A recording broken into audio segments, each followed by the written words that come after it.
রাস্তা সংস্কার ও বিদ্যুতের দাবিতে আগরতলা সোনামুড়া সড়ক অবরোধ করল পদ্মনগর এলাকায় বাগমারা এলাকাবাসী বৃহস্পতিবার সকাল 11:30 জানা যায় দীর্ঘদিন যাবৎ বাগমারা এলাকায় একটি রাস্তা বেহাল অবস্থায় পরিণত হয়ে রয়েছে। বিপন্ন হয়ে পড়ে জনজীবন, পাশাপাশি কাঠফাটা রোদে প্রচণ্ড গরমে এমনিতে নাজেহাল মানুষ, তার উপর ঘন ঘন বিদ্যুতের লোডশেডিং।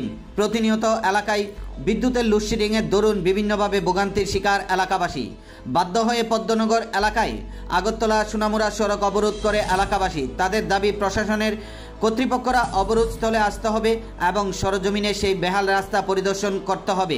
পাশাপাশি এলাকায় ঘন ঘন লোডশেডিং হচ্ছে, তা যেন সরজমিনে দেখেন, সেই লক্ষ্যে ওনারা এই সড়ক অবরোধ করেন। পাশাপাশি দ্রুত বাগমারা এলাকার জনগণের দীর্ঘদিনের সেই সমস্যা দূরীকরণ করতে হবে বলে দাবি করেন অবরোধকারীরা।